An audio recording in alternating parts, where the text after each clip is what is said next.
Greetings and salutations to all of you Ayatollahs of rock and roll out there. Come on. Road Warrior, great movie. I'm the Maestro, Kevin Crane. It's Friday night. You know what that means. It is time for the Fortress of Rock, episode 132 on February the 23rd, 2024. And as always, we start off in this jam-packed episode. We have got a lot to get to tonight. First off, as always, news of the world. Our tribute to the late, great Freddie Mercury and Queen. Going to be all over the map here. All over the place in the first segment. A little bit of everything. Let's start off with new music. Kings of Leon. Band I personally think are fantastic. Don't think they get enough credit, although I know they sell out concerts far and wide. People get them. They get it. But in this day and age, where rock and roll doesn't get all that much attention outside of places like The Fortress, maybe Eddie Trunk's podcast, and a few others, Kings of Leon, great underrated band in my opinion. And again, I know when I say underrated, I'm talking about the whole scope of music, not in the world of rock and roll. Brand new album announced just a day or two ago. Can We Please Have Fun? Great title. Absolutely great title. So Can We Please Have Fun? The new album from Kings of Leon is out May the 10th.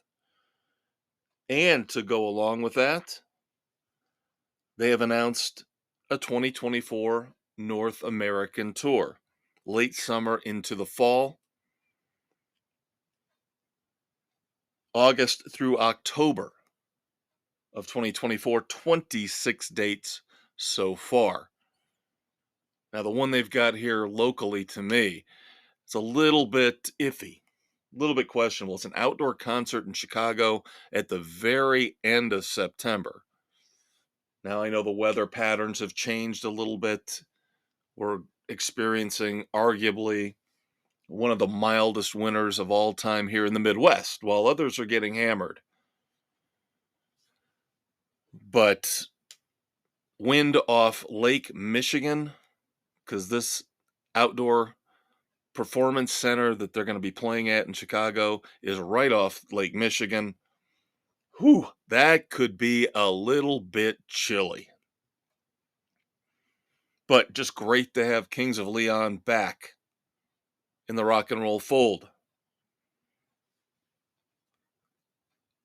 Now, Slayer is also going to be playing in Chicago later this year. Slayer is reuniting for all you metalheads out there. Now, Slayer's not my cup of tea. A little too hard for me. I've always said right around that Metallica line is where I go. No further. You can have Anthrax and you can have Slayer. I'm good with where I'm at. But Slayer reuniting for at least 2 festival shows coming up later in 2024. No word on if this will produce new music at some point, more shows. But 2 festival shows in Chicago, as I mentioned, also in Louisville, Kentucky.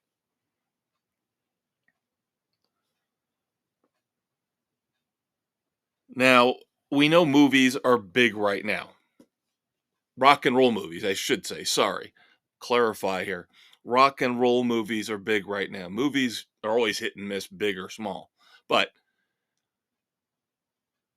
ever since Bohemian Rhapsody was a monster hit, again, the namesake for this segment, Freddie Mercury and Queen, the basis, of course, for Bohemian Rhapsody. Then we got Rocket Man, which did very well. Then we got Elvis, which did very, very well. We've had a few misses along the way. Whitney Houston's biopic didn't do all that well. James Brown's did okay. Frankie Valli and the Four Seasons did okay, if you remember Jersey Boys. But just like with the comic book movies about 2 decades ago, when the floodgates opened and Hollywood realized what they had, the gold mine, the potential gold mine, and all the stories they had at their disposal, they went crazy. And luckily, at least with the Marvel movies, they had a focused vision of what they were going to do, and it worked to perfection. Now, of course, you can argue the DC universe has been a mess for the most part, and now Marvel has joined them lockstep in giving us a bunch of garbage. But with these music biopics, now, of course, Bob Marley's One Love is a big, big hit at the box office.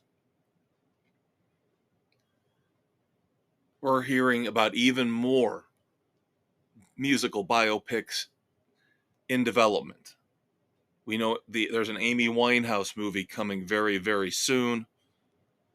And now word comes down that Sam Mendes, very, very prestigious, well-known director, of course, won an Oscar for American Beauty, has directed James Bond movies. Sam Mendes is going to be in charge of shepherding, spearheading, not one, not two, not three, but 4 separate Beatles biopics. That's right. Every member of the Beatles will get a separate movie. Now, we're still far away from casting, early stages of development, but it looks like it's a go, as Sony has hopped on board. Target date for all 4 movies will be 2027. So, you Beatle fans out there, get ready. You're going to have a busy, busy year going to the movies. Now, I don't want to rip on Ringo. That's not what I'm here for, but you know the inevitable comparisons are going to come down in box office numbers, in quality, in story. And poor Ringo is probably going to again be the 4th out of the 4. I would be intrigued to see how this all plays out, though, in terms of, are we going to get solo career stuff?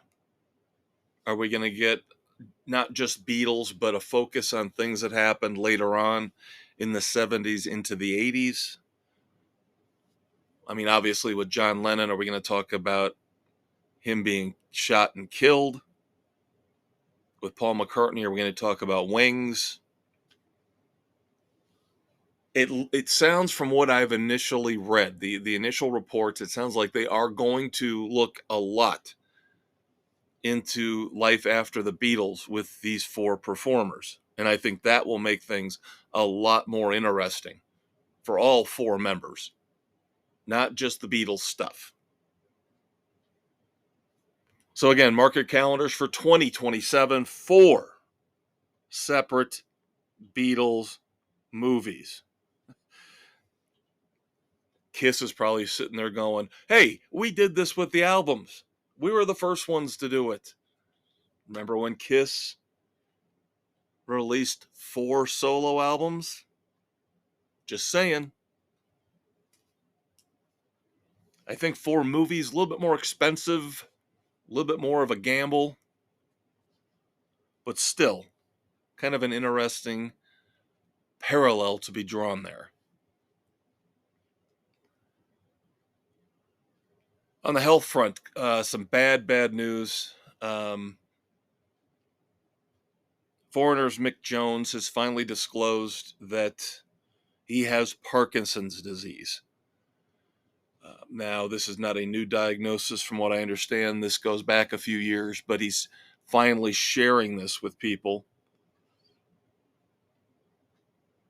And we all know he's been pulling back from touring duties right now, pretty much non-existent on the road with Foreigner as they wrap things up, although we still don't really know when they're going to finally call it quits. And again, I'm rooting like hell for them to get into the Rock and Roll Hall of Fame now that that dirtbag Jan Wenner is gone and out of the picture. And then just breaking news today as we're taping here on the 23rd. Just finally got to see Kansas for the first time ever a couple years ago. Very thankful that I got to see him in any incarnation. I know Steve Walsh, the classic lineup vocalist, was not with them, but still put on a phenomenal show. Well, one of the stalwarts, one of the longtime members of Kansas has been drummer Phil Ehart. Now, he's been relegated lately as they go on their 50th anniversary tour to part-time work. And now, unfortunately, he has suffered a major heart attack. It sounds like he will get through this. Now, nobody in the band is sure. Doesn't sound like anybody's sure if he's going to be able to resume his duties as a part-time drummer, even on the road with Kansas, but he will still serve as the band's manager. And I did not realize that he was the band's manager and has been the band's manager for about 40 years. So kudos to him, and hopefully thoughts and prayers for a swift recovery for Phil Ehart, and hopefully a continued long and productive life for Mick Jones of Foreigner.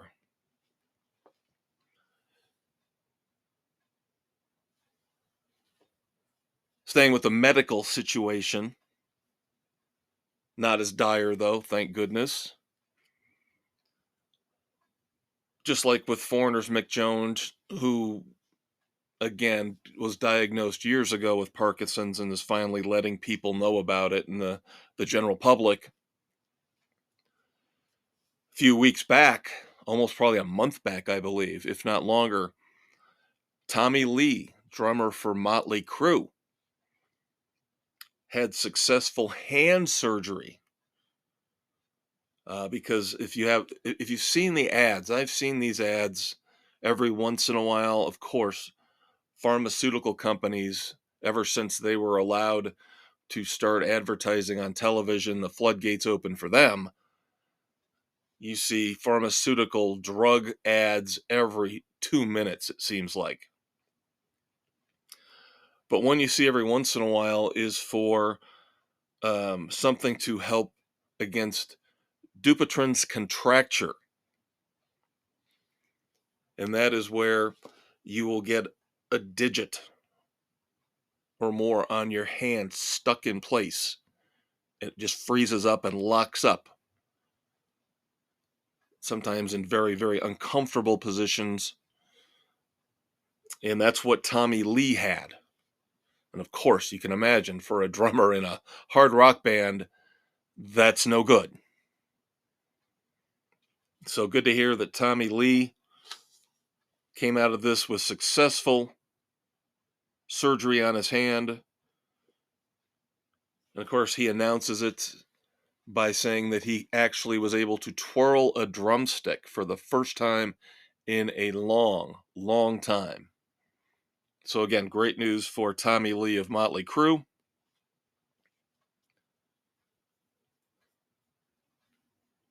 Let's move on to some other different things. As I mentioned, going to be a little bit all over the place here in segment one.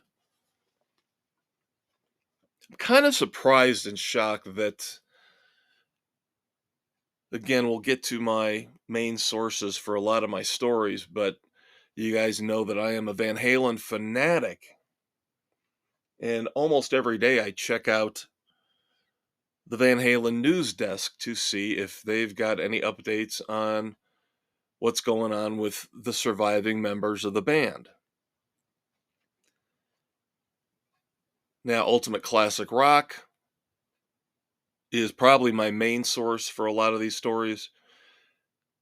They broke the news earlier this week that there will be an Alex Van Halen memoir coming out October the 22nd of this year.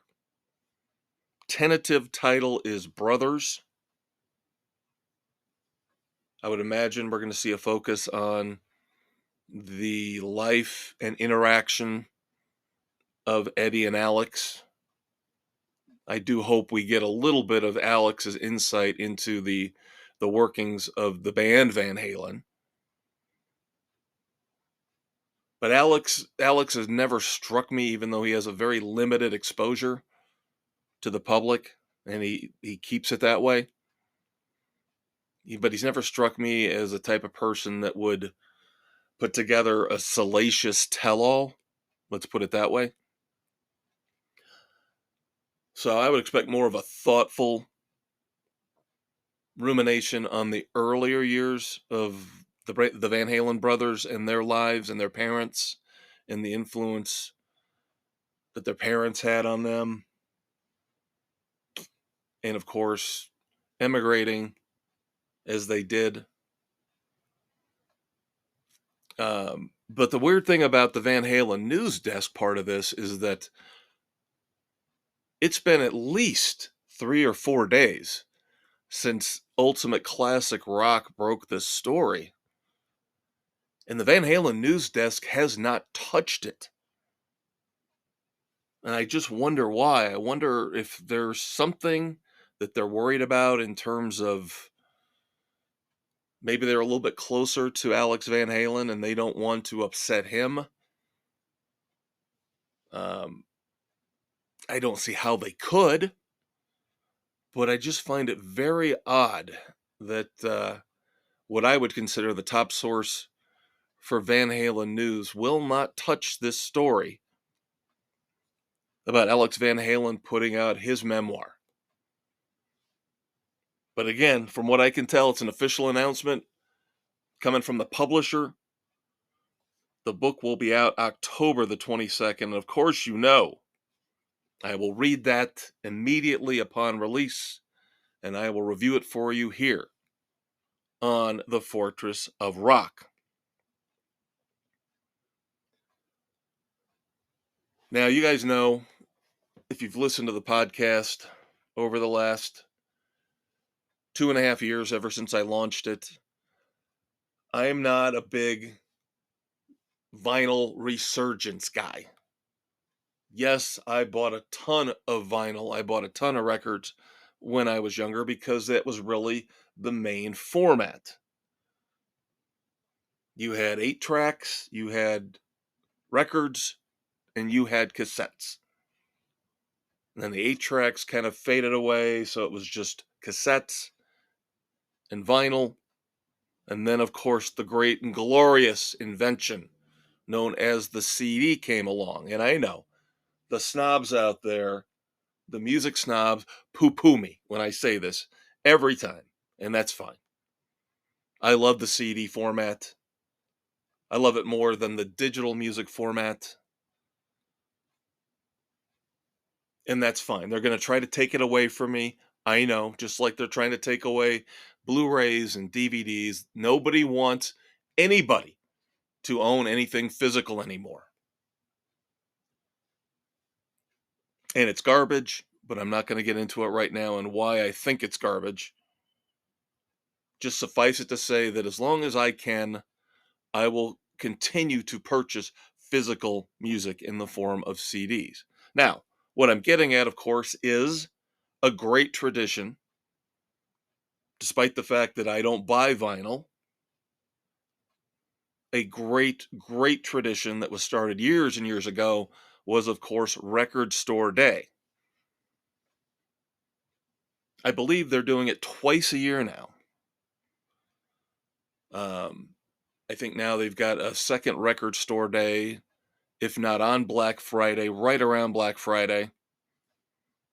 But of course, earlier in the year, you get the more traditional date for Record Store Day. This year, it will be April the 20th of 2024.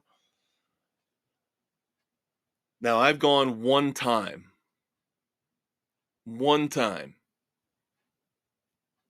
but I did not go right away first thing in the morning lining up because most of these releases are so limited, very, very difficult to try to get a hold of something. If you've really got it penciled in near and dear to your heart, you want this, you need this, you got to know somebody at a record store, a local record store, probably to get them to put one aside for you, even though I think that's kind of taboo. But I went later in the day, one Record Store Day with my daughter, and was able to still get a hold of a copy of a record called The Living Room, which was an offshoot of Collective Soul, and it was kind of a Cars tribute album, not necessarily remakes or covers of Cars songs, but the tone, the feel, the sound of it was very reminiscent of the Cars. And that is still to this day the only album that I have bought ever since this new wave, this resurgence of vinyl came to pass.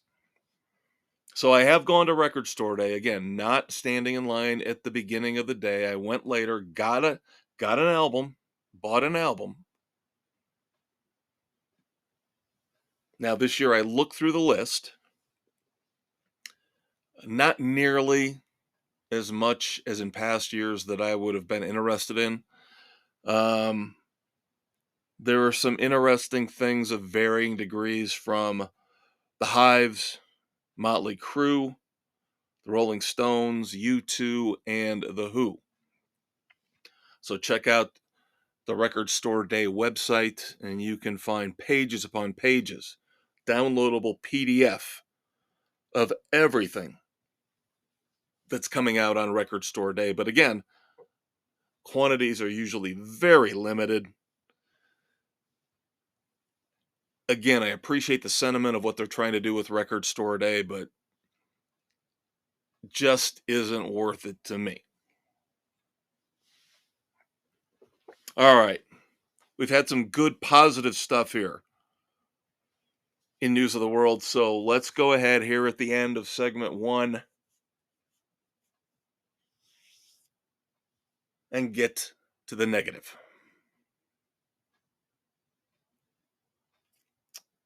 Roger Waters. Yes, Roger Waters back again because he cannot keep his big, fat, anti Semitic mouth shut. And again, I don't mean to get into politics and I don't mean to get down in the dirty and down in the weeds with this stuff.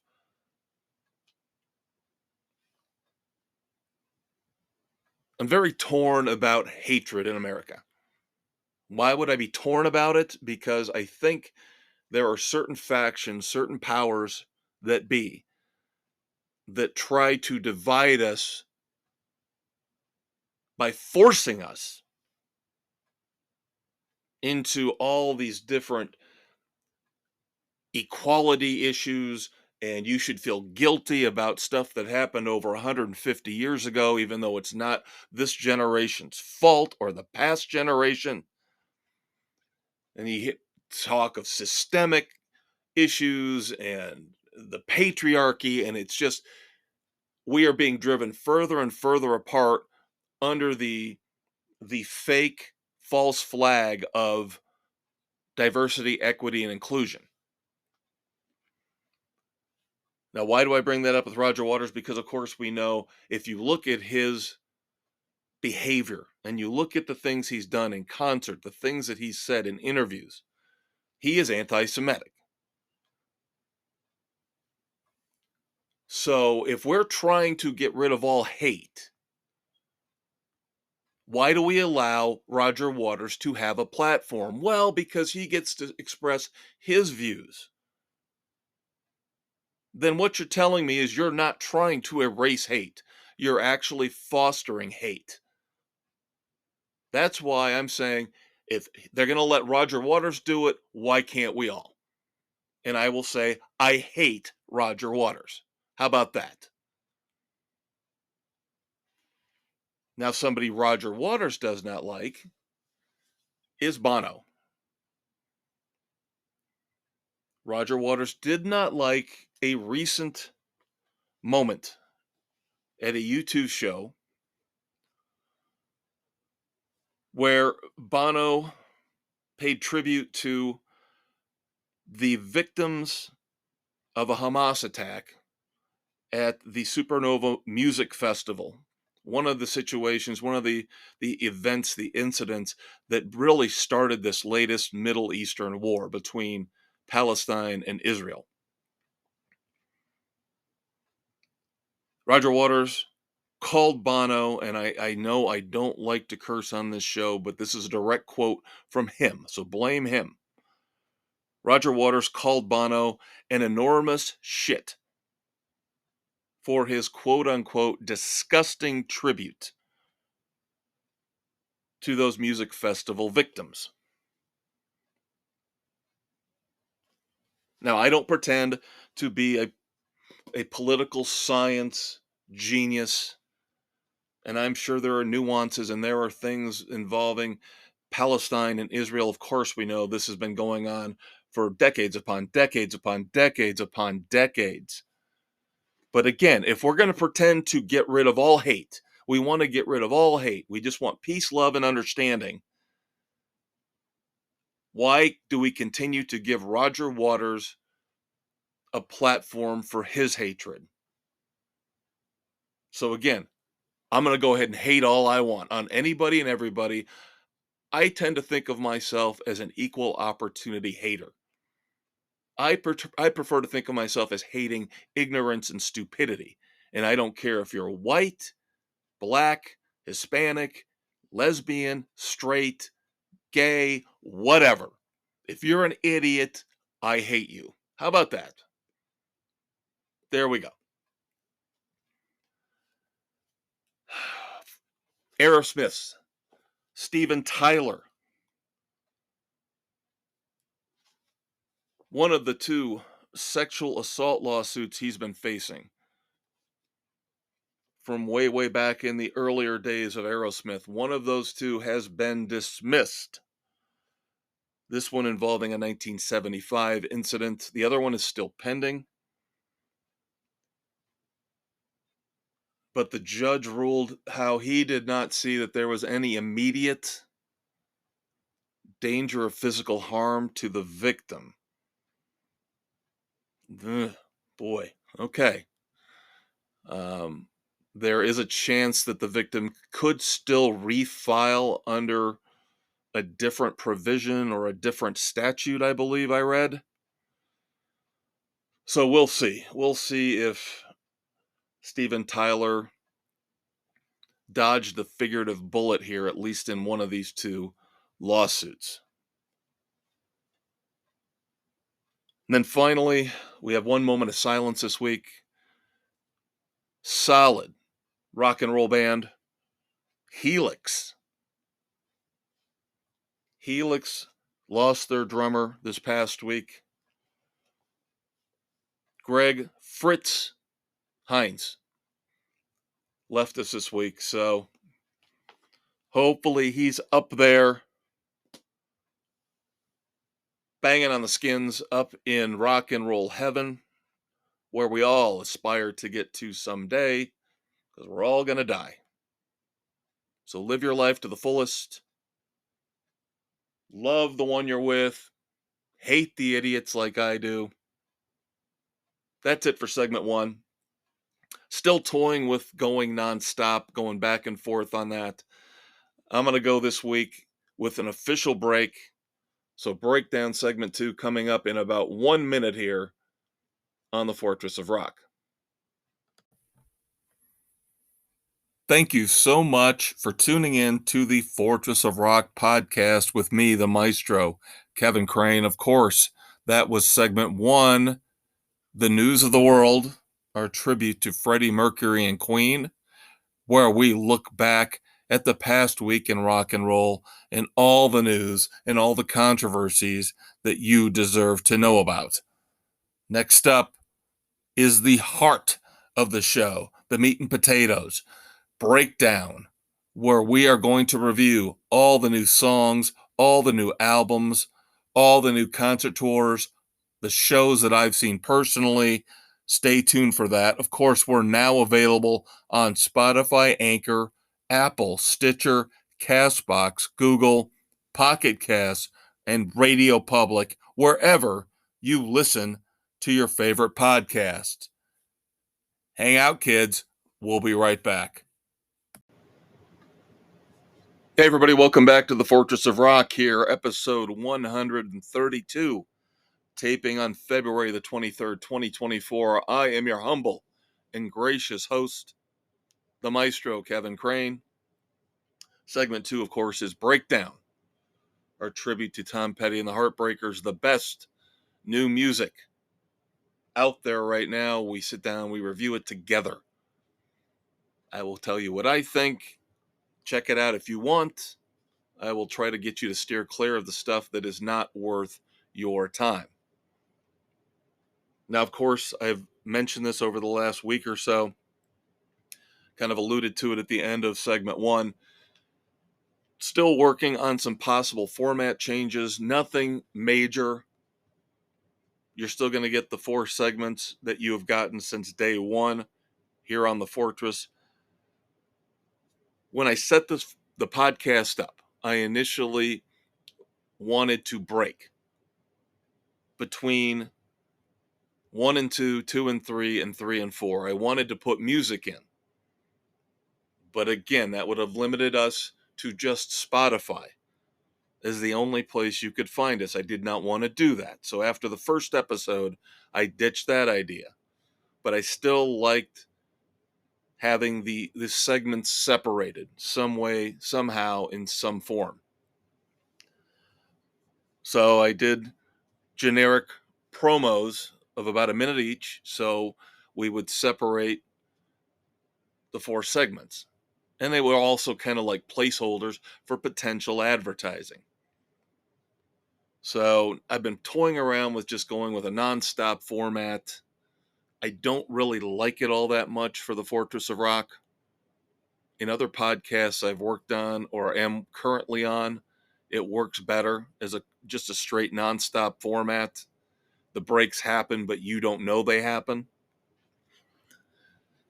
So bear with me as I try to figure out what we're going to do here until we get into the summer. Once we get into June, we will have everything set in place, set in stone, and we will go from there forward. Because we're having some changes to our recording procedures as well.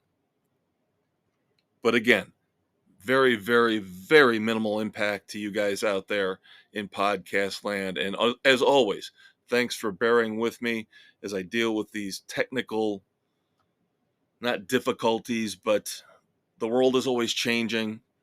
Whether you like it or not, you don't get options anymore. We give you options. We'll get to that later. But host platforms, technology tries to limit you. It's supposed to open up doors, right? It's supposed to make things better for all of us. Instead, it limits us.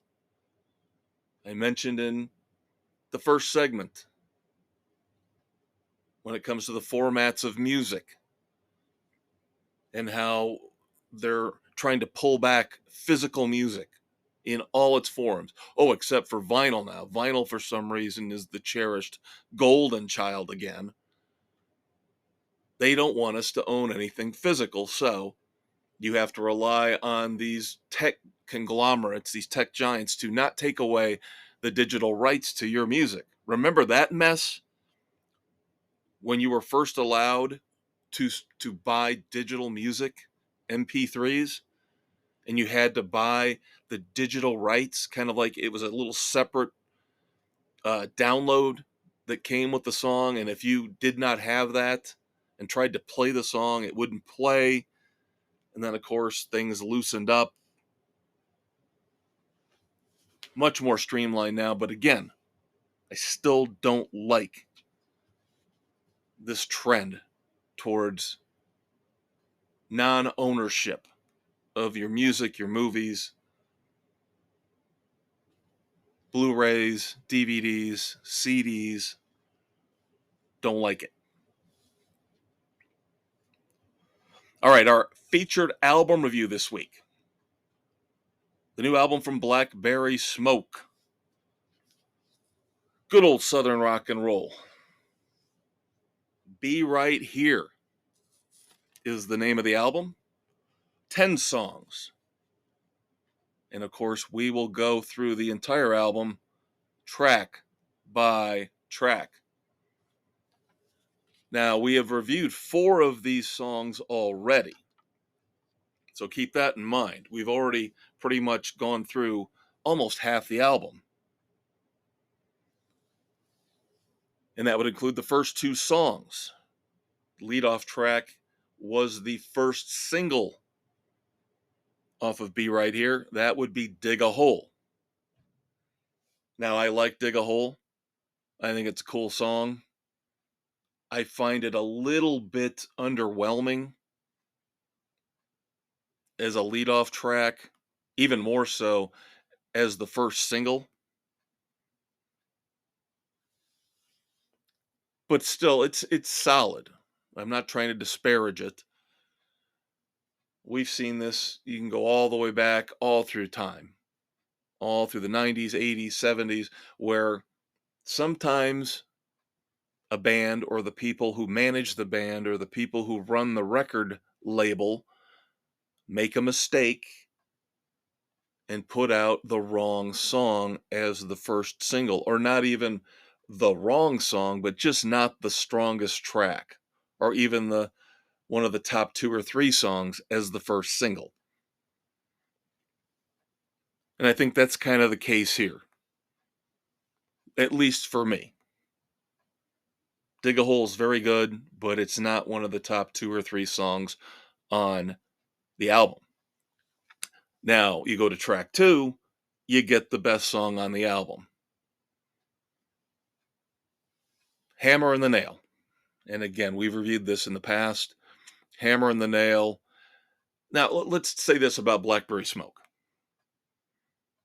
You cannot go in to a Blackberry Smoke album expecting an earth-shattering, mind-altering, life-changing event. This is just basic, almost bare bones Southern rock and roll. The lyrics are not going to blow you away. For the most part, they are pretty much standard issue. Live life to its fullest. Looking back in time at all those good times we had when we were younger, that type of stuff. So Hammer and the Nail is, of course, one of those songs that's basically talking about, why does it seem like I always have the worst luck in the world? And we can all relate. The whole world swings the hammer, and I'm the nail. Believe me, most of us feel like that a lot of the time. But this is a very well executed, well done, well written song from top to bottom. Very, very enjoyable.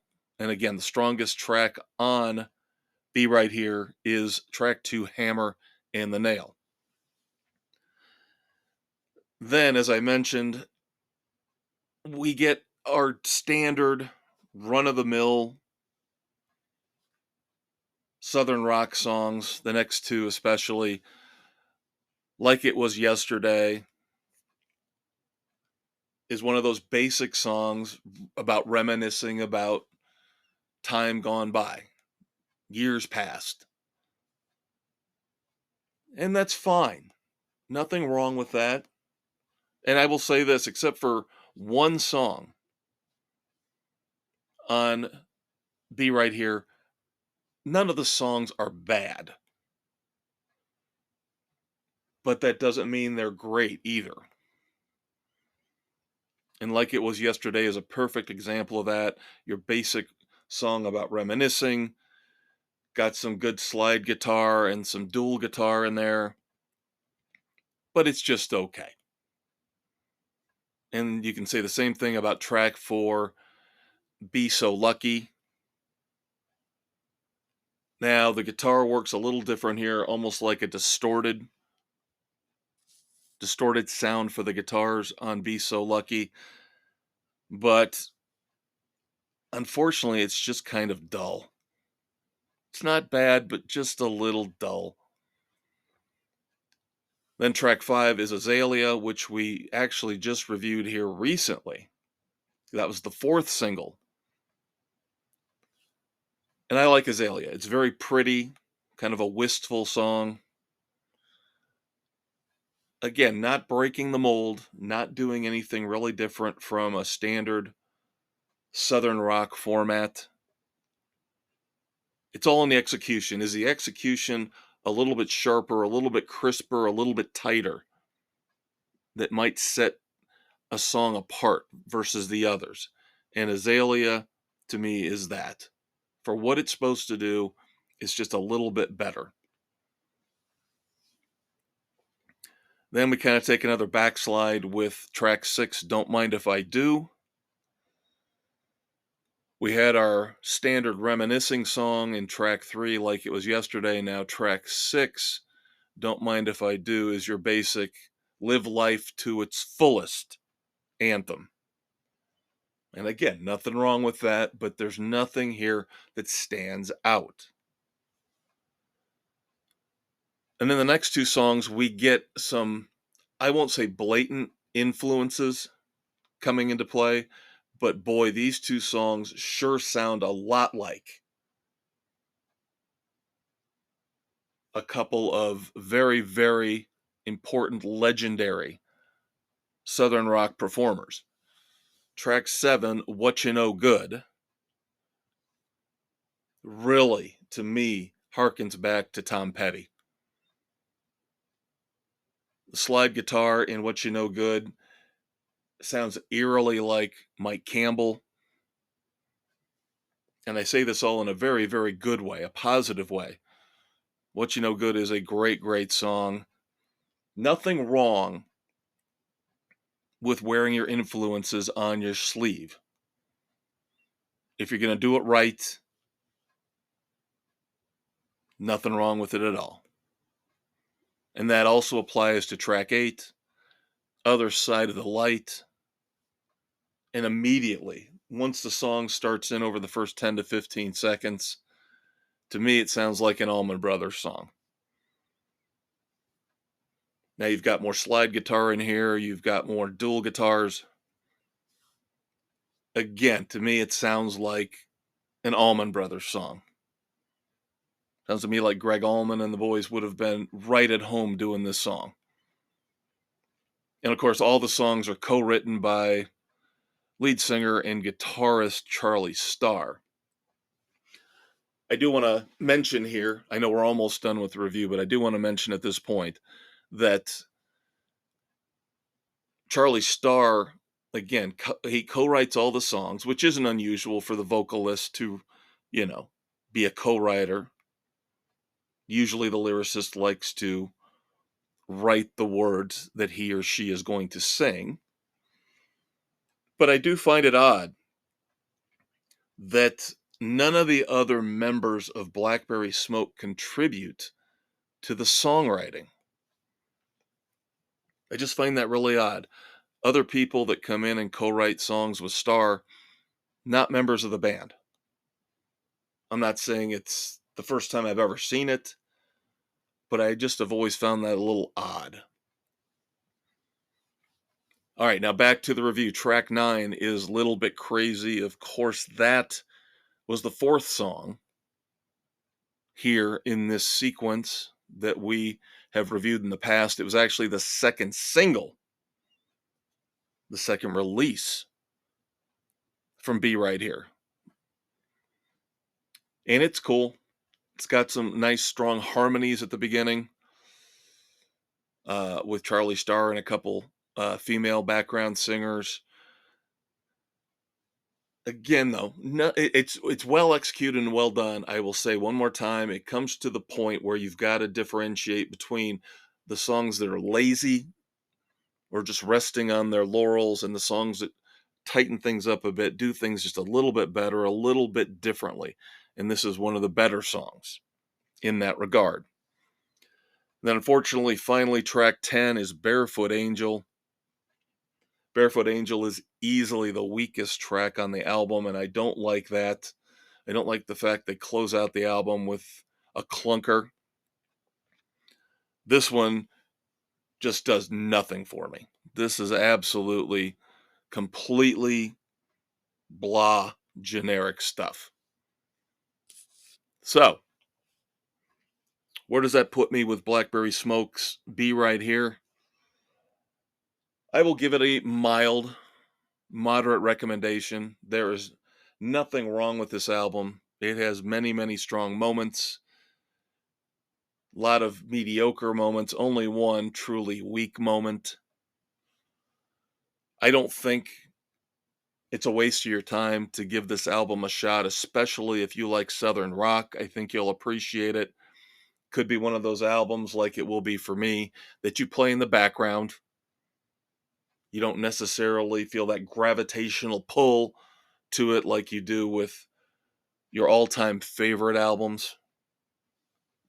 But again, nothing wrong with having it on in the background and humming along with it while you're playing a video game or working outside in the yard or in your tool shed cutting up some wood. Although I guess you wouldn't be able to hear the music unless you got your AirPods in, right? Again, something else I don't know anything about. I don't have AirPods, anything like that. I listen to my music through old school big speakers or my car stereo. There you go, kids. 3 new songs to review here. I saved this one, of course. I mentioned I was enthusiastic beyond belief about this song, but I decided to hold off for one more week before I gave you my final review. And of course, is a review ever really final? Our opinions can change over time, our tastes change over time. There are movies, there are albums that I have watched, that I've listened to 10, 15, 20 years ago that I now think are phenomenal, or that I thought were great back then that now I think stink, or at least aren't as impressive as they once were. So who knows where I'll end up. If I'm around in 20 years, how will I feel about the title track from Pearl Jam's upcoming new album, Dark Matter? I'll tell you what, right now, I love it. I absolutely love it. This is hearkening back to old Pearl Jam. They've already stated this in press releases and interviews that they feel like this is them going back to Vitalogy era Pearl Jam. And the title track definitely backs that up. Dark Matter is a great, great Pearl Jam song. Arguably the best Pearl Jam song we have heard in at least a decade. The chorus is great. The guitars are great. Matt Cameron's drums, phenomenal. Everything about this song is awesome. Great, great lyric in the chorus. Again, not sure I would really match up well with Eddie Vedder when it comes to politics, but the great lyricists put things out there that can be interpreted by different people in different ways. to the line in the chorus that I just love, since I am such a cynical human being, is everybody else pays for someone else's mistakes. Phenomenal line. Phenomenal line in a phenomenal song. I cannot recommend the song Dark Matter more to you guys. Probably easily the best song so far here in the first 2 months of 2024. So check out Dark Matter from Pearl Jam. Let's stay positive. We're good with Blackberry Smoke, great with Pearl Jam. So let's try to carry on the positive vibe as long as we can. Bruce Dickinson, lead singer for Iron Maiden, his solo album coming out, The Mandrake Project. Now, I was not a fan of the lead-off single, Afterglow of Ragnarok, but Rain on the Graves is very interesting and very cool. Now, Rain on the Graves, much more, it's tighter, harder rock to me. It doesn't stretch itself out with all this mythological BS, trying to be a story song like Afterglow of Ragnarok. Is there a narrative here? Yes, there's a narrative here, but again, it's a little more condensed, a little more tightly packed. The comparison I'm going to give you is going to sound really wild. You need to listen to Rain on the Graves to really understand what I'm getting at here. But this sounds like almost a combination of Megadeth and the Charlie Daniels Band and The Devil Went Down to Georgia.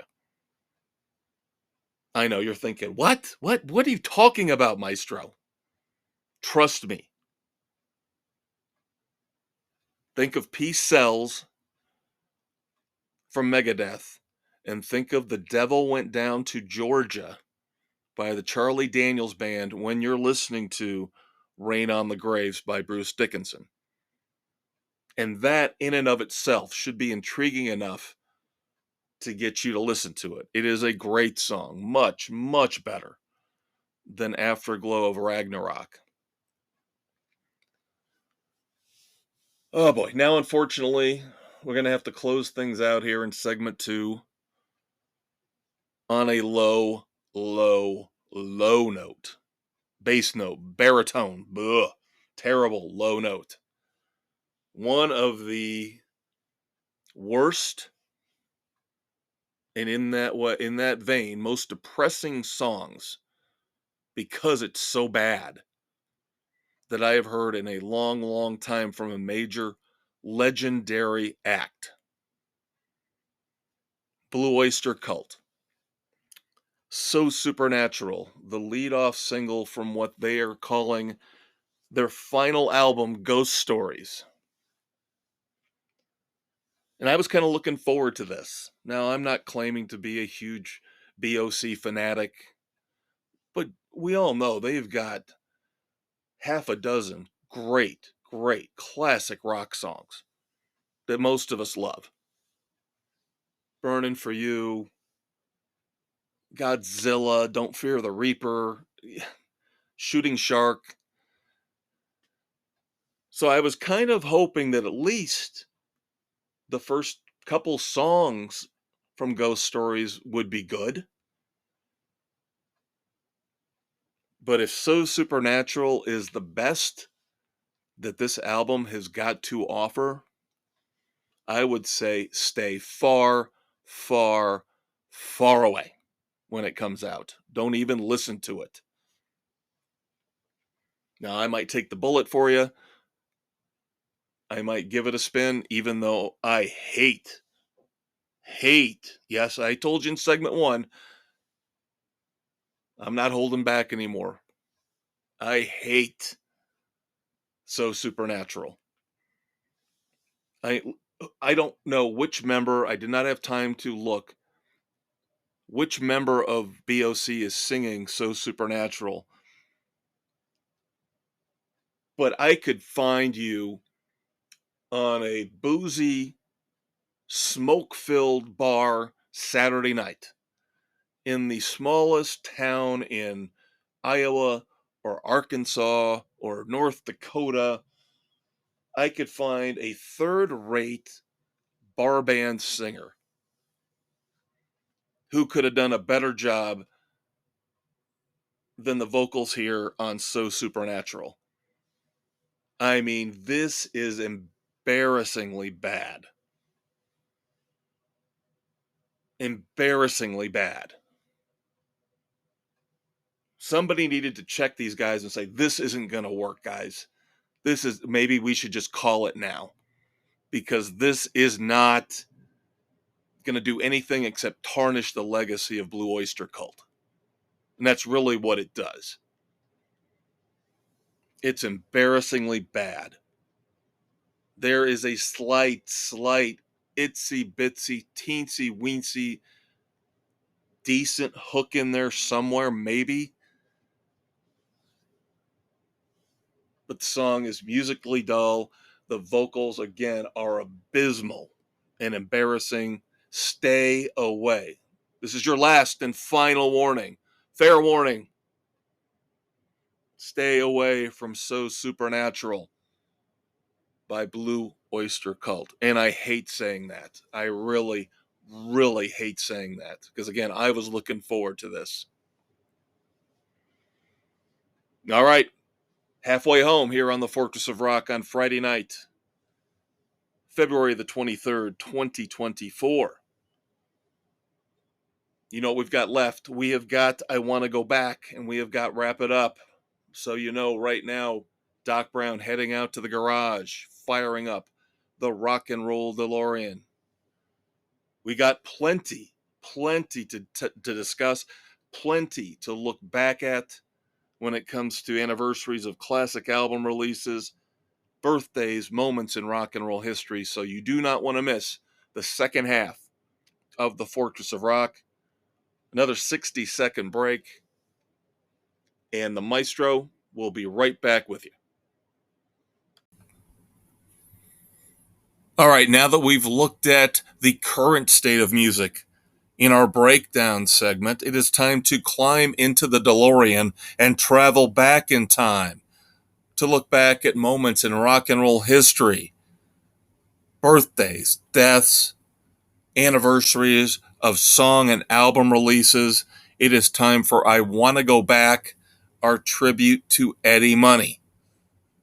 Stay tuned. And as always, we're on Spotify, Anchor, Apple, Stitcher, Castbox, Google, Pocket Cast, and Radio Public, anywhere where you listen to your favorite podcasts. All right, kids, it's time for segment 3 here on February the 23rd, 2024. I'm the Maestro Kevin Crane, sitting alongside Doc Brown in the Rock and Roll DeLorean as we get ready to head into the rock and roll time stream for I Want to Go Back, our tribute to the late, great Eddie Money. Our look back at classic moments in rock history and birthdays, anniversaries of all kinds, all sorts, some good, some bad. You know the drill. You also know that this is the time where I have to take care of business. In segment 1, I pretty much discussed most of the sources that I use for a lot of the stories in segment 1, as well as here in segment 3. UltimateClassicRock.com, ThisDayInMusic.com, and the Van Halen News Desk. Now, I'm going to take umbrage here. I'm going to go on a classic Maestro tangent for just a minute here, talking about Ultimate Classic Rock. Nothing to do with this segment, nothing really to do with anything. I'm just venting. As I said, I'm done holding back. My parents said to me I should never use the word hate. Everybody else is doing it, so why not? They posted an article on Ultimate Classic Rock today. and I'm not going to single out the writer, but they do phenomenal fun lists all the time, basically every day. The 25 greatest this, the 50 greatest that. And of course, they're there to inspire debate. And they do a very good job of it. But I will say this. They just posted a list of the top Journey songs from worst to best, counting down, of the 80s era Journey. Not the entire Journey catalog, but basically Journey's output in the 80s. Songs, worst to best. And whoever put this list together needs to have their rock card taken away.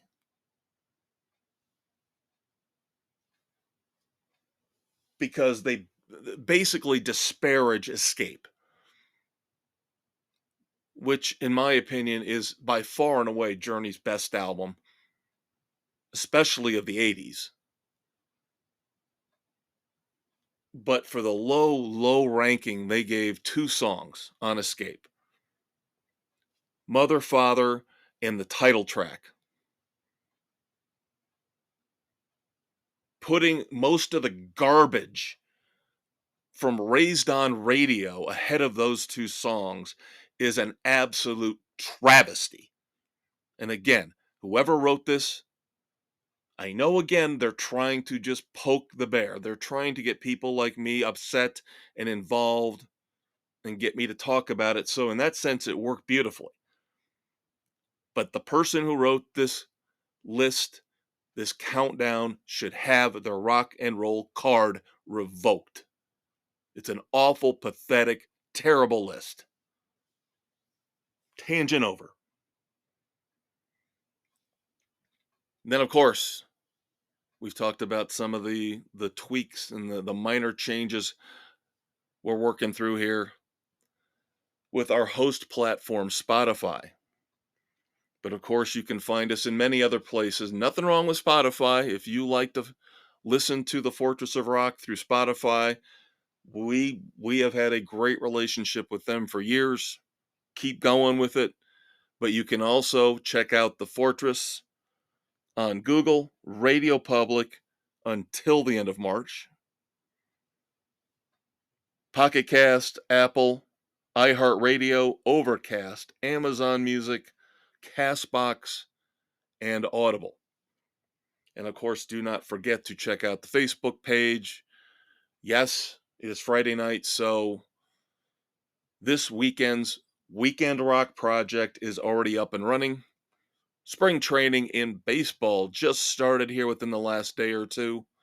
The official games, pitchers and catchers, of course, reported here about a week or 2 weeks ago. So, we are looking for your best rock songs, your favorite rock songs that have a Major League Baseball team's name in the title. I'm not going to get really ridiculous and picky as I read through the selections you guys send in. I'm not going to be judgy.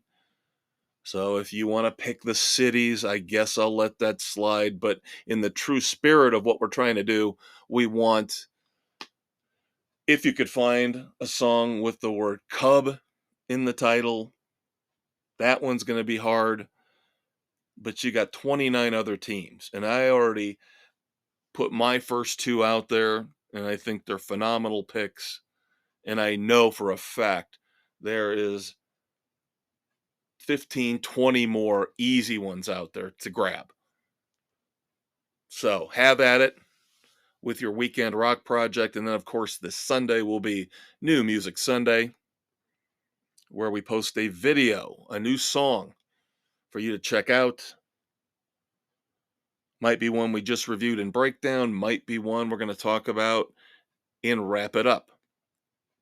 But that hits every Sunday afternoon on the Fortress of Rock Facebook page. All right, Doc Brown's got us up to 1.21 gigawatts, so we are ready to go for I Want to Go Back. Let's start off with birthdays. February the 23rd, 1962. Founding member and guitarist for Queensryche. Michael Wilton was born on this day. Just a shame Queensryche and Jeff Tate had such a bitter split. It's just not the same. I've seen them a couple times since Jeff Tate left or was pushed out, whoever you want to believe. They're just not the same band without Jeff Tate. Born on this day, February the 23rd, 1955, Howard Jones. Now, Howard Jones, of course, you think of, the 80s. One of those guys like Boy George, Adamant, one of those 80s pop icons. Not necessarily a household name, but still, you know the songs. The thing that I didn't really realize, despite how closely I follow the Billboard charts throughout the 80s, was that Howard Jones actually had nine top 40 hits in the US on the Billboard chart. We know, the songs No One Is to Blame, Things Can Only Get Better, but he had nine top 40 hits. Born on February the 23rd, 1952, Brad Whitford, of course, guitarist for Aerosmith. Born on February the 23rd, 1948. We talked about this band here recently. Very underrated. This would be a band that I would not be opposed to seeing get nominated for the Rock and Roll Hall of Fame because they're so underrated in all the work they did in the 70s and the hits they had and the influence they had on a lot of bands. Born on this day in 1948, bassist for Sweet, Steve Priest. Of course, Sweet, Ballroom Blitz, Little Willie, Love Is Like Oxygen.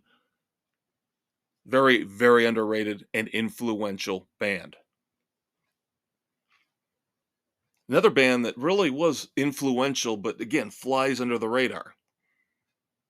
One of those West Coast bands that kind of hung out and was lumped in with the Eagles and Jackson Browne. Born on February the 23rd, 1946.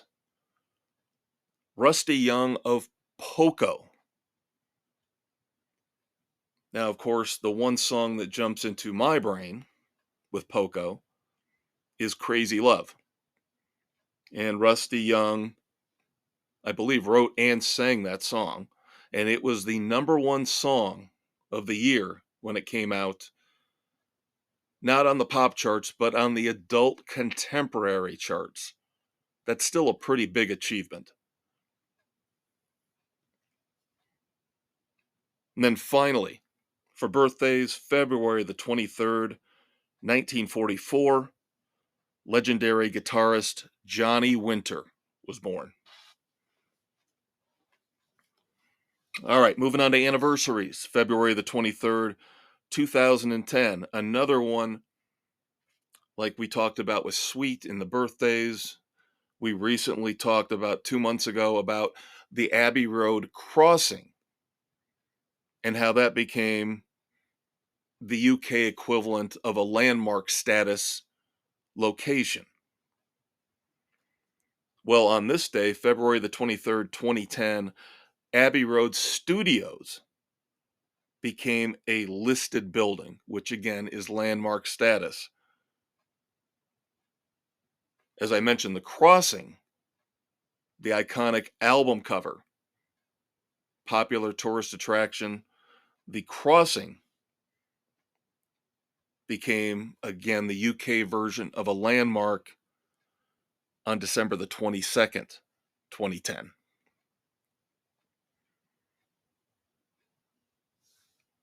Very, very sad tale. February the 23rd, 2003, Howie Epstein died. Now, Howie Epstein was not the original bass player. He replaced Ron Blair, but quickly became an integral part of the Heartbreakers, but had his demons, of course, substance abuse issues, which eventually took his life. So unfortunately, the story of Howie Epstein ended on this day in 2003.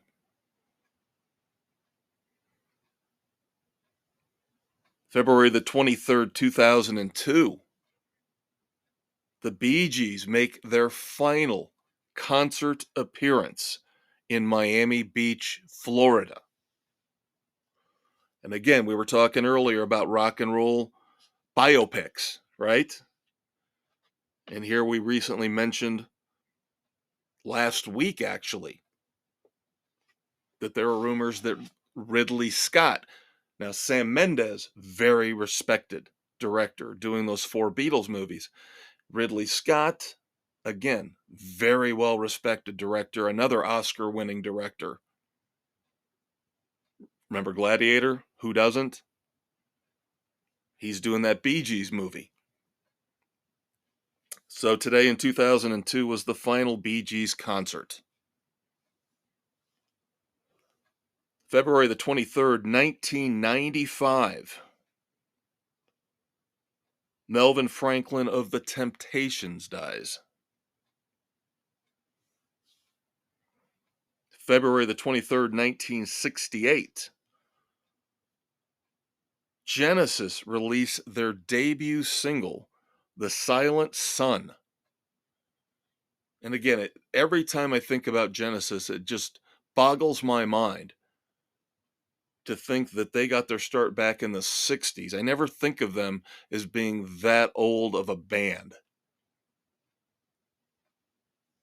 So in 1968, The Silent Sun came out, written by Peter Gabriel and Tony Banks.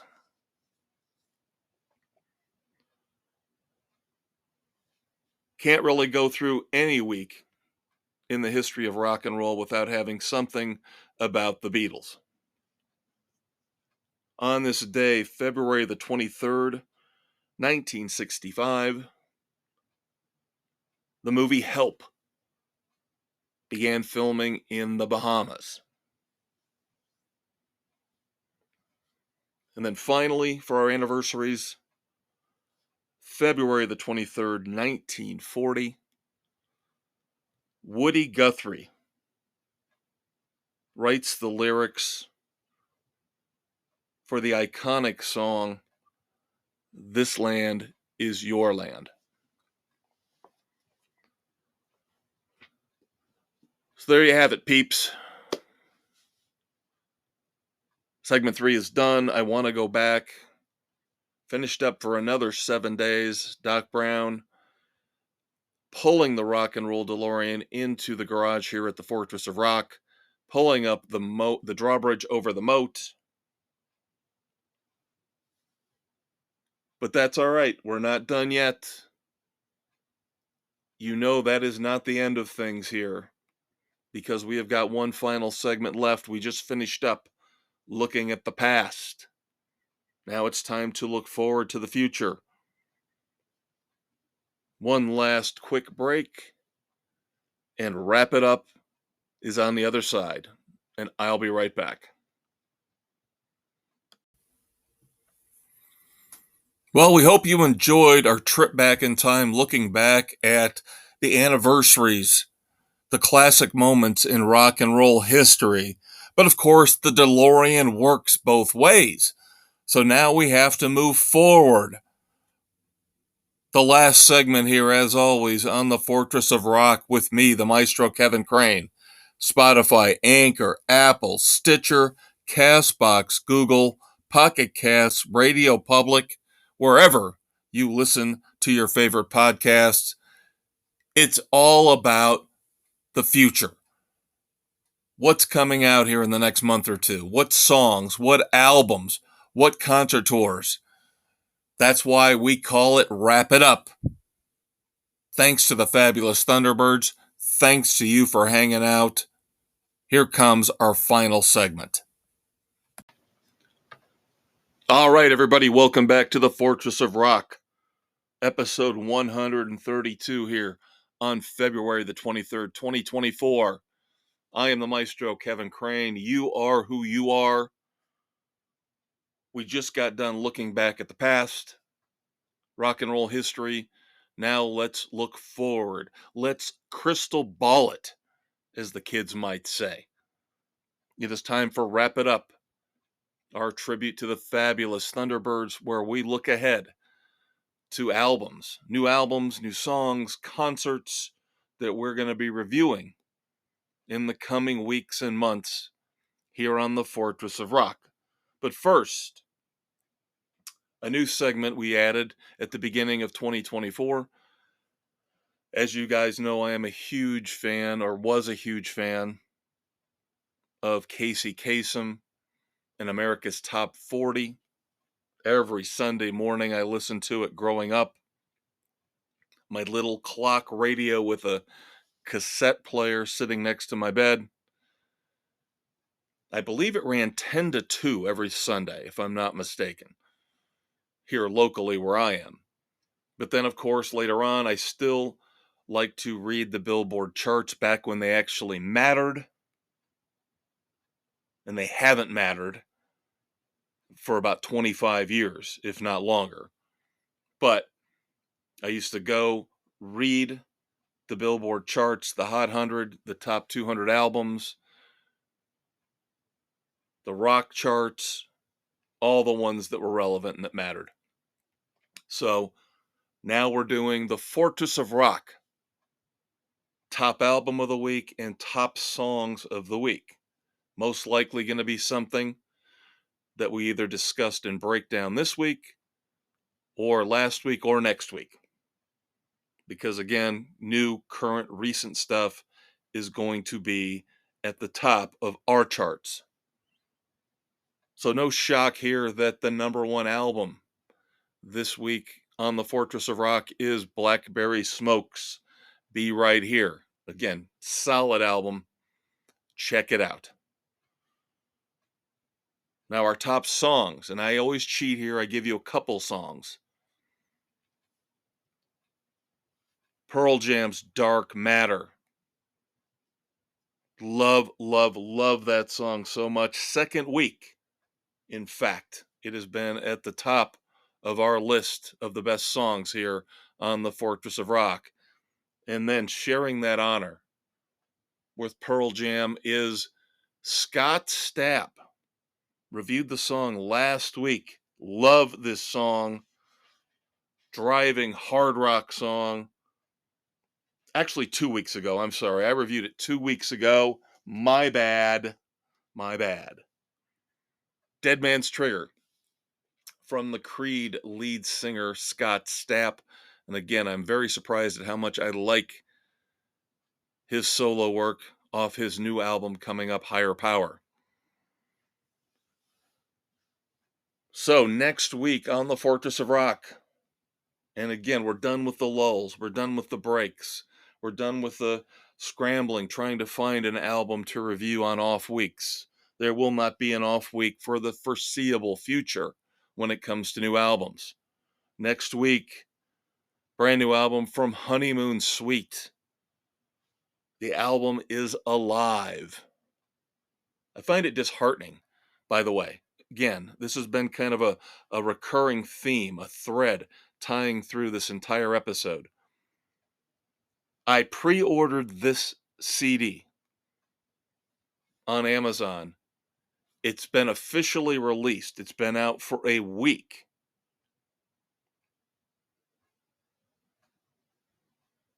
At least a week, maybe 2 weeks. But it's been out for at least a week. and they cannot ship me a physical copy of the CD. They're saying if I'm lucky, I'll get it in March. Again, it's just a shame where we're going when it comes to owning physical music. But next week, thank God for Spotify, we will review the new Honeymoon Suite album Alive. That would be 133, episode 133, on March the 1st. On episode 134, which will drop March the 8th, 2 weeks from now, Ace Frehley and his brand new album, 10,000 Volts, will be the featured review here on the Fortress of Rock. Now, I will say, I've listened to a few songs outside of the first two singles from 10,000 Volts. And then, of course, in recent interviews, Ace Frehley has been bragging about how his singing is putting Paul Stanley to shame, basically making him look like an idiot. His words, not mine. I'd slow up on there. Slow your roll, pump the brakes, Ace. Your voice, your vocals, not all that stellar from what I've heard on a lot of 10,000 Volts. Doesn't mean the songs can't be good, so not trying to spoil anything. No spoiler alert. Again, 2 weeks from now, 10,000 Volts by Ace Frehley. In 3 weeks, the long-awaited brand new album from Judas Priest, Invincible Shield, will be our featured album review on episode 135, dropping March the 15th. And then approximately 1 month after that, our first concert review of 2024 will be Judas Priest, live at Wings Event Center in Kalamazoo, Michigan. And then finally, 4 weeks out, don't like to push it more than a month in terms of actual commitments. But 4 weeks from now, episode 136 dropping on March the 22nd, the brand new album, again, long awaited brand new album from the Black Crowes, Happiness Bastards, will be our featured album review, dropping March the 22nd on episode 136. Now, beyond that, we're at some point, it's out now. Ace Frehley's new album dropped today, if you want to check it out. And Mick Mars, The Other Side of Mars, his brand new solo album dropped today. Now, I have to prioritize here. I have to kind of go with the stuff that I think you and I are going to enjoy a little bit more. So Mick Mars kind of is getting pushed to the back burner for now. Hopefully, towards the end of March, early April, we will get to The Other Side of Mars. Oh, and by the way, today, little news item, news tidbit, wasn't really all important enough to put at the beginning in News of the World, but Mick Mars is now kind of backtracking in that ugly battle he's been waging, that war he's been waging with Motley Crue, saying that he would be more than willing to get back with the guys in Motley Crue and write together again. And Journey, Jonathan Cain and Neil Schon, they've kind of mended fences as well. So if it wasn't for Roger Waters, the world of rock and roll would be pretty much a love fest.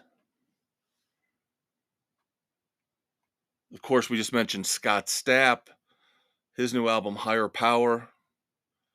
Again, I'm liking what I'm hearing, so that's probably going to be popping up at some point again, late March, early to mid-April as well. And then, of course, we've got Pearl Jam coming, Mark Knopfler down the road. So again, we're going to have a new album for you each and every week for the next couple months, at least. New songs. Dried Up the Well here this week. I thought, oh boy. Bruce Dickinson, Pearl Jam, Blue Oyster Cult was all I had in reserve. So we drained the tanks. Luckily, a bunch of new stuff hit this week. So, in some order, permutation, some of these songs will be in breakdown along with Honeymoon Suite and Alive next week. Second single from the album we just mentioned, Black Crowes, Happiness Bastards. The second single is Cross Your Fingers. Most likely that will be next week in breakdown here on the Fortress. I will tell you, first listen, oh boy, not nearly as good as the first single. Not nearly as good as Wanting and Waiting. I'll say that. Then, of course, we mentioned in the first segment, Kings of Leon, brand new album and a tour. Brand new album is Can We Please Have Fun? Out May the 10th. First single is out. It is wild. It's kind of got a little punkish vibe to it.